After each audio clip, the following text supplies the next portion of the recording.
নমস্কার বন্ধুরা, আশা করি তোমরা সবাই ভালো আছো, সুস্থ আছো। আজকে আবার একটা আমার নতুন ব্লগে তোমাদের সবাইকে স্বাগত। আজকের ব্লগটা অনেক দিন পর আমি কুকিংয়ের উপরে রেখেছি। তো আমি তোমাদেরকে দেখাবো আজকে একটা পনিরের রেসিপি। এই রেসিপিটার নাম হচ্ছে পনির খুরচান। এটা এক একজন এক এক রকম ভাবে বানায়। আমি কিভাবে বানাই সেটা তোমাদের সঙ্গে শেয়ার করব। চলো দেখে নেওয়া যাক আমি কি কি ইনগ্রেডিয়েন্টস ব্যবহার করছি। আমি পনির নিয়েছি 500 গ্রাম মতন। দেখো এরকম ভাবে আমি পনিরটাকে কেটে নিয়েছি। তার সাথে আমি নিয়েছি ক্যাপসিকাম বা বেল পেপার। আমার কাছে এই orange and red bell pepper ছিল, তোমাদের বাড়িতে যদি গ্রিন থাকে তাহলে তাও তোমরা নিতে পারো।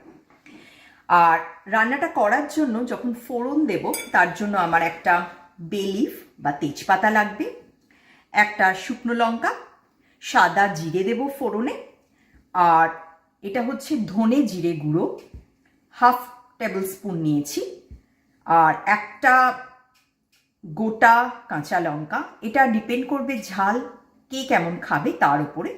আর আমি পনির খুরচানের জন্য 3 ধরনের নাটস ইউজ করছি। একটা হচ্ছে ক্যাশিউ, একটা হচ্ছে আমন্ড বাদাম, আরেকটা হচ্ছে পেস্তা। তো আমি একটা স্মুথ পেস্ট করার জন্য সবগুলোকে একসাথে এই ধরো 5-6 ঘন্টা আগে একটু জলে ভিজিয়ে নিয়েছিলাম। এখন আমি এটাকে মিক্সারে বা গ্রাইন্ডারে পেস্ট করব। আর নিয়েছি হচ্ছে আদাগুলোকে আমি এরকম করে পিস করে নিয়েছি। এই আদা, গ্রিন চিলি বা কাঁচা লঙ্কা আর এই 3 ধরনের বাদামকে একসাথে করে একটা স্মুথ পেস্ট তৈরি করব। আর লাগবে হচ্ছে কাসুরি মেথি। আমি এই MDH এর যে কাসুরি মেথিটা আছে এইটা ইউজ করব। আর এটা ওই তোমরা 1/2 টিস্পুন মতন দেবো আর কি একদম শেষে। আর লাগবে হচ্ছে আমার ফ্রেশ ক্রিম। তো আমি এই ফ্রেশ ক্রিমটা ইউজ করব। এটা তোমাদেরকে আমি বলে দেব যে মোটামুটি ধরো 1/4 কাপ লাগবে হচ্ছে এই ফ্রেশ ক্রিমটা। তো চলো শুরু করি। সবার আগে আমাকে হচ্ছে এই নাটসগুলো আর জিঞ্জার, গ্রিন চিলি পেস্ট করে নেব। শুরু করি, চলো।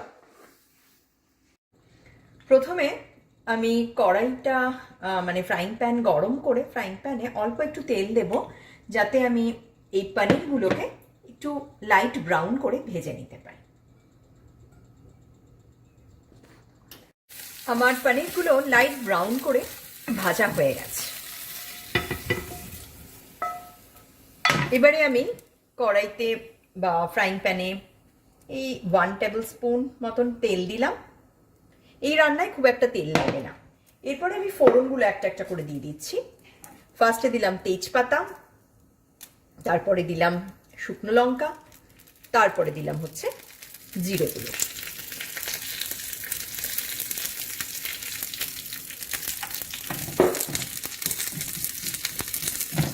এরপরে আমি দেব হচ্ছে আমি যে বেল পেপার বা ক্যাপসিকামগুলো কেটে রেখেছিলাম সেইগুলোকে। এবারে সব শুদ্ধ একটু হালকা ফ্রাই করে নেব। যখন ক্যাপসিকামগুলো দিয়ে আমরা ভাজবো তখন আমরা খুব সামান্য একটু নুন দেব ভাজার সময়তে। আমার ক্যাপসিকামগুলো ভাজা হয়ে গেছে। এবারে আমি এই যে পেস্টটা করে রেখেছিলাম, দেখো এটাকে এবার আমি এখানে দিয়ে দেব। কিন্তু গ্যাসের আঁচটাকে মিডিয়াম থেকে লোয়ের ভেতরেই রাখতে হবে, কারণ এর ভেতরে কাজু বাদাম আছে, তো না হলে নিচেরটা ভীষণ লেগে যায়। এবারে আমি ধনে জিরের গুঁড়োটা এখানে দিয়ে দিলাম। আর তার সাথে দেব হচ্ছে নুনটা তো সবসময়তেই স্বাদ মতন দিতে হবে, তো আমি অল্প করেই দিলাম।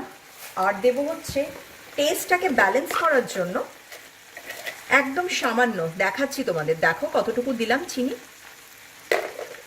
1/4 টিস্পুন সুগার দিলাম।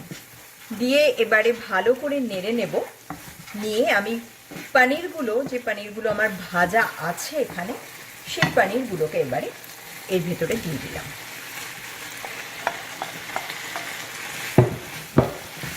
দিয়ে সব কিছুকে খুব ভালো করে নেড়ে নিতে হবে এবং খেয়াল রাখতে হবে যে ওভেনের আঁচটা লোয়ে থাকলেই ভালো হয়।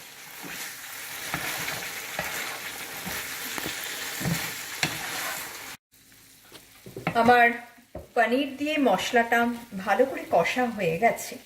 এবারে আমি দেব হচ্ছে ফ্রেশ ক্রিম। ফ্রেশ ক্রিমটা তোমরা মোটামুটি আন্দাজ মতন দিও, এই 1/4 কাপ ফ্রেশ ক্রিম দিলেই যথেষ্ট। ফ্রেশ ক্রিমটা দিয়ে এবার একটু ভালো করে নেড়ে দিতে হবে এবং 2 মিনিট থেকে 3 মিনিট রাখতে হবে গ্যাসে, মানে ওভেনে।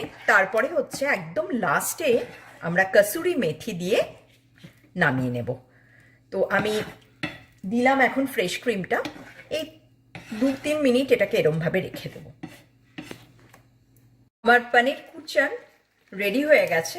নামানোর আগে আমি দেব হচ্ছে 1 teaspoon kasuri methi. That's it. আমার হয়ে গেল পনির খুরচান। তোমাদেরকে দেখাই কিরকম দেখতে হয়েছে। একটু গ্রেভিও আছে। পরাটা, নান, ফ্রাইড রাইস, পোলাও সব কিছুর সাথেই তোমরা এটা খেতে পারো। ভীষণই সুস্বাদু একটা নিরামিষ আইটেম। তোমাদের সকলেরই আশা করি ভালো লাগবে। তো আজকের ব্লগটা আমি এখানেই শেষ করব, কিন্তু শেষ করার আগে তোমাদের সকলের কাছে প্রত্যেকবারের মতন আমার রিকোয়েস্ট, যদি ভালো লাগে লাইক করো, পারলে একটা ছোট্ট হলেও কমেন্ট করো, আর অবশ্যই করে আমার চ্যানেলটাকে সাবস্ক্রাইব করো। আবার দেখা হবে অন্য কোনো দিন তোমাদের সাথে, এবং খুব তাড়াতাড়ি দেখা হবে অন্য কোনো একটা ব্লগে। ততদিনের জন্য সবাই ভালো থেকো, সুস্থ থেকো। Bye bye.